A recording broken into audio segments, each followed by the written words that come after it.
Everyone, welcome to another episode of Unios Insights Live. In Perth HQ at the moment, we're actually in the cafeteria, so I'm not sure if we've been in here previous to this video, but what we're going to be doing is going through a couple of things of track light, kind of shaping spaces using track light. So it's going to be slightly different today. It's going to be a little bit less educational. We're going to kind of show you some different types of track. We're actually going to break them down for you as well, show you kind of what goes with what and all those kinds of bits and pieces as well.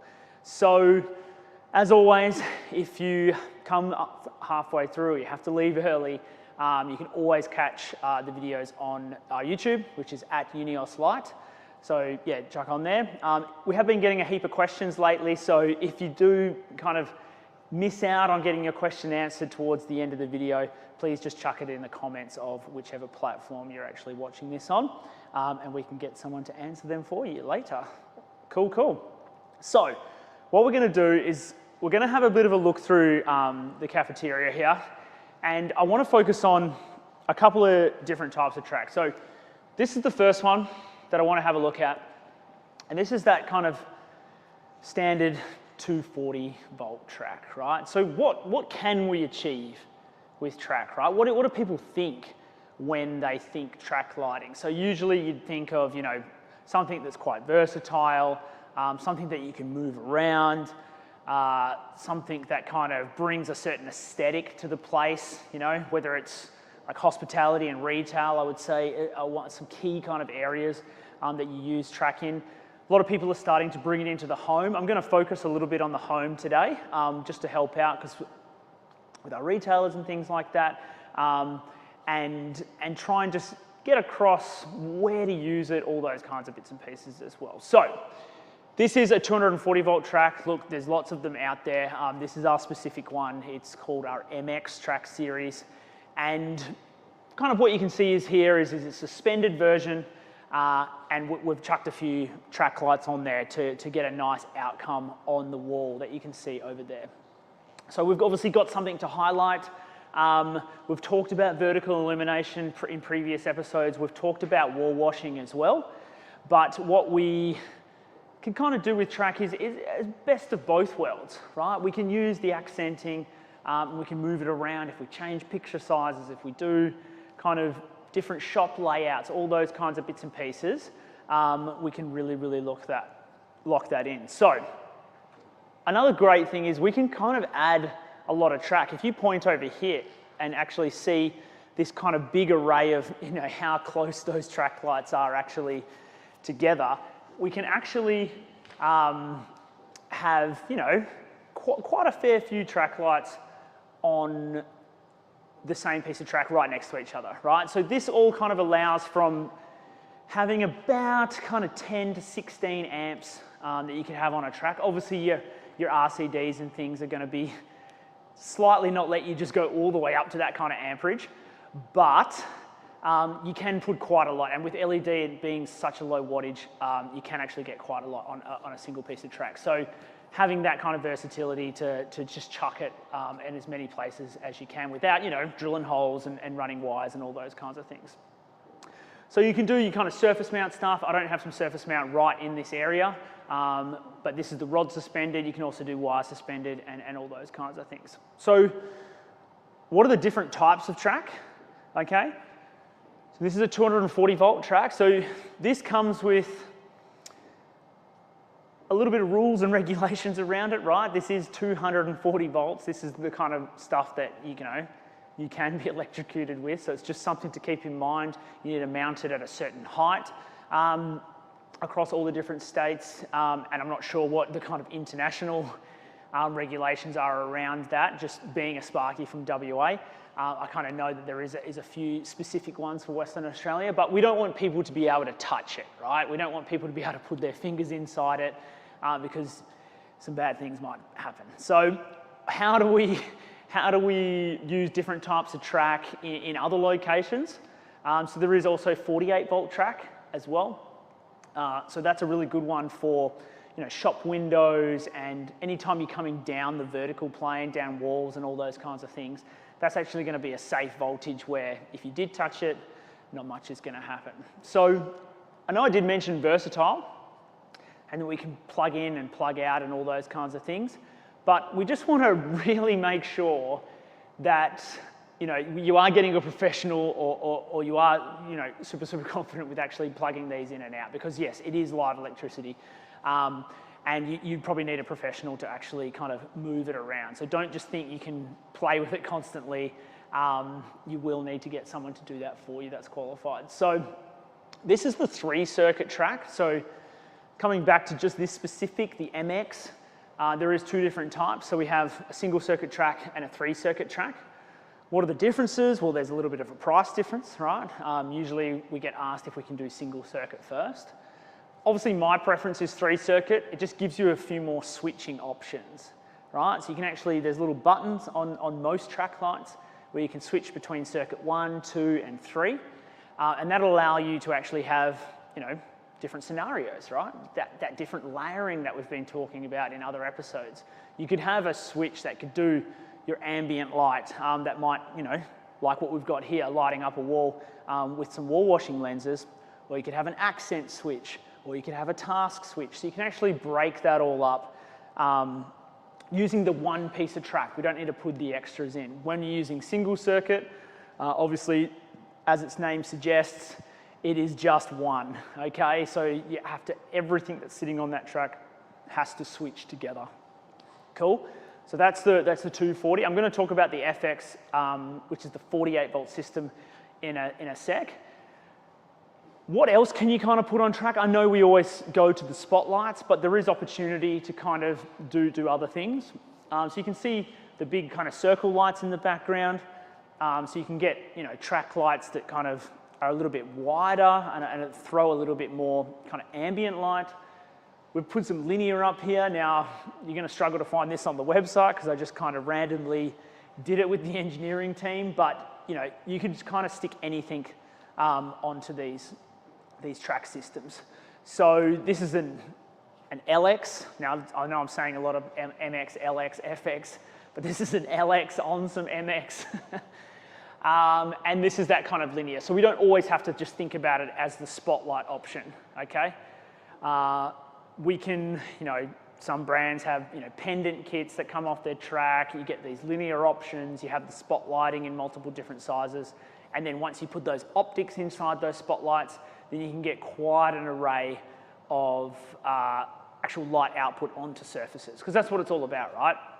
I know this has a certain aesthetic, but we're still focusing most of our attention onto what's actually happening on the surface that the light's hitting. Cool, so I'm going to talk about a little bit more versatility. I'll walk around this way so Brent doesn't trip over everything. I'll see if the camera follows me. We're going to talk about the FX system, which is actually what we've used to illuminate over the top of our kitchen area. So, like I said, this was the 48-volt system. So this is the one that you could bring down the walls, go across the ceilings. You could recess it into ceilings as well. But it's a lot more versatile with what you can actually stick onto it, okay? So we've got some decorative options. I'm not sure if you'll be able to see from the camera here, but we do have the dark lighters here that are actually providing the light onto these surfaces.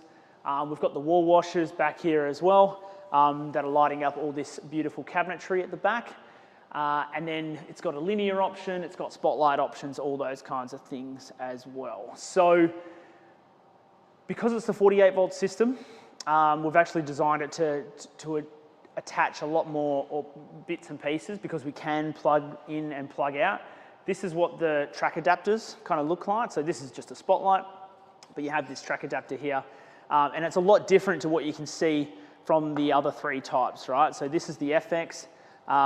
It's got a kind of 48-volt DC to DC converter that's sitting inside here. Whereas these 3 ones, you've got your single circuit, you've got your 3-circuit, and then you've got your kind of big control that's happening up here as well.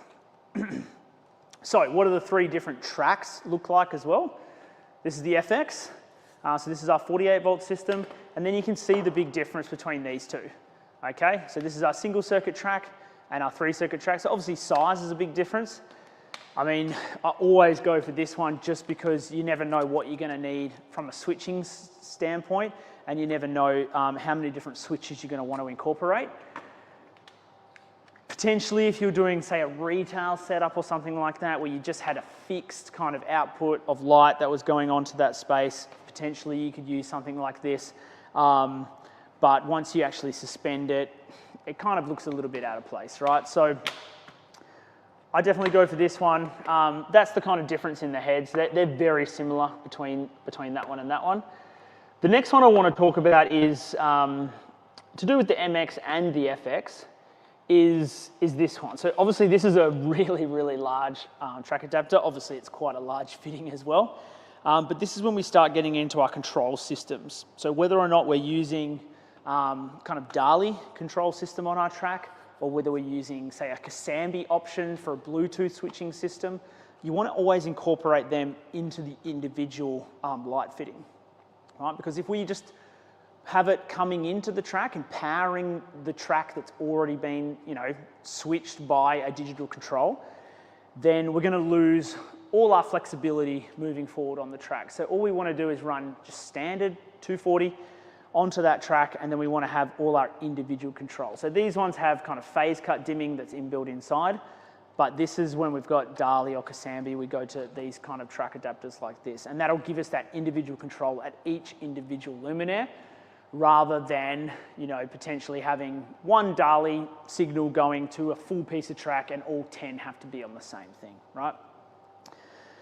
Now that's the MX, which is a little bit easy. And now one of the questions I got brought up by someone at Unios before they found out I was doing this video is if I could explain how the FX is going to dim as well. So there is a few options. There's 3 options in the way that the FX actually gets controlled. So you've got a simple non-dim option, which is pretty straightforward. Then you have a 1 to 10 volt dimming system, which is an analog dimming system. So not crazy popular in Australia, but very, very popular through Southeast Asia. It's a very robust way of dimming, right? It's very reliable. You don't get any of that flickering that you might get with some cheaper brands and things like that, but it's extremely reliable. Now, why people always ask kind of what's happening with that is when we do have a 48 volt system, we need to actually get some extra wires down to the dimmer. We can't just wire it like we normally wire a full system. So this has got actually 4 kind of copper wires. I don't know if the camera can kind of catch that there. There's 2 on each side. 2 are for the 48 volt supply, so positive and negative, and then the other 2 are actually for the 1 to 10 volt dimming. So we run 2 wires from the track to the driver, and then we run 2 wires from the track to the dimmer. And that'll give us our complete control of the track via 1 switch and 1 dimming mechanism. So everything on there will have to do the same thing. How do we split that up? And how do we make it more like a 3-circuit track rather than the single circuit track? Is what we need to introduce a digital dimming system, right? So the best way to do that is obviously DALI, right, to give us the most amount of control. And what that actually does is we use a system called Tridonics DC string, okay? Now what DC string actually allows it to do is it embeds the DALI signal inside the 48 volt supply. So instead of using the 4 wires like we used to have to do with the 1 to 10 volt system, we're actually cutting that down to 2. Now, people always say to me, they're like, oh, why is it only 2? How can it do that? Blah, blah, blah, all those kinds of things. The main reason that Tridonics done that, who's the driver manufacturer, is because we need to allow safety protocol on the DALI signal as well. Okay, so it needs to run through the driver, and we embed it into the 48 volt system, so it actually comes under the same protocol and the same kind of cutoff methods to not allow any fault current from the 240 volt side to travel along to this side. So if you are using a 48 volt system and it is DALI and it is separate wires, it's actually illegal in Australia. So we want to make sure that we are using that DC string when we are using these low voltage DALI systems. So that is a little bit about DALI. How does it work? We just change the DC to DC converter in here.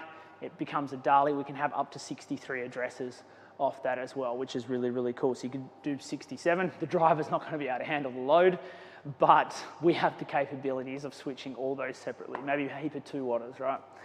So that's the kind of difference. We don't need a full DALI system that can control it. We can just use a Kasambi. So yeah, reach out to anyone from Unios that you normally speak to, and they'll be able to help you work through that system as well. The last little bit is kind of, I know it's been pretty brief, and I know I've kind of gone over a lot of info, but what we've kind of got is, there's a few different types of track. It can kind of go everywhere these days. It's definitely that kind of hospitality or that retail that has used it a lot in the past, but we see it coming into offices and all those kinds of things now. And with things like 48-volt track and being so versatile with the different types of lights we can put on there, and not just having spotlights all the time, we can actually make some really, really interesting spaces. So that's pretty much it from me. I'm gonna grab some questions and things like that in a sec. I'm just gonna reach over to the laptop at the moment and see if we've got any, see if Lynn's typing any questions in. We do have a couple already. I think we've probably got time for 3 or 4. So let's have a look. What is this first one? I'm looking for a lighting solution for my new home. Where would you recommend installing track lighting? I mean, this is obviously pretty personal, right? Obviously, it's a bit of an aesthetic feature, if that's kind of something you could call it.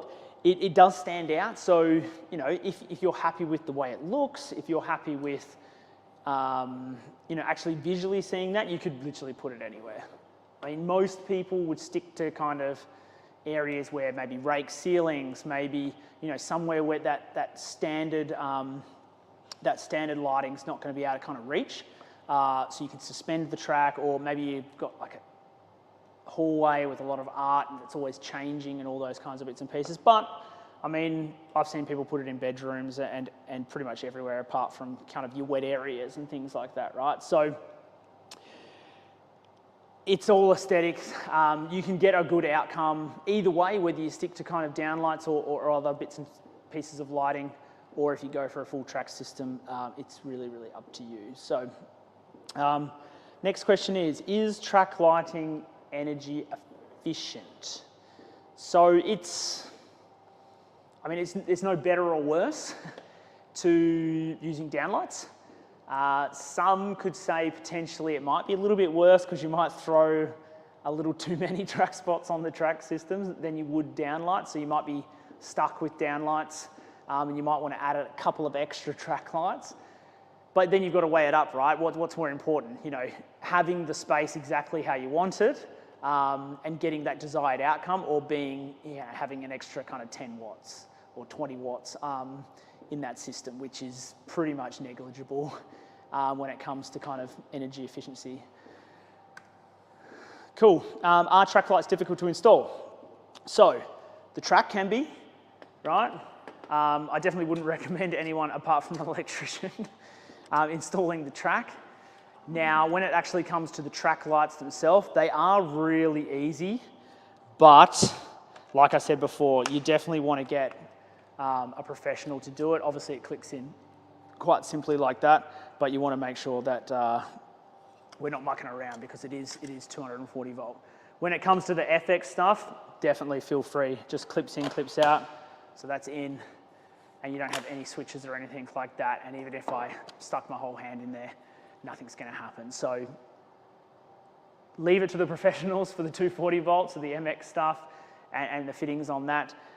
You definitely get a professional to install all your track systems, but then you can definitely have a play around with the low voltage stuff. Oh, that's about it. So we only had time for 3. Please chuck your comments in. Thank you so much for joining us for another episode of Unios Insights Live. And yeah, if you came halfway through, jump on to YouTube at Unios Insights Live, at Unios Light, and check out the rest of the video. Thanks a lot. I'll see you next time.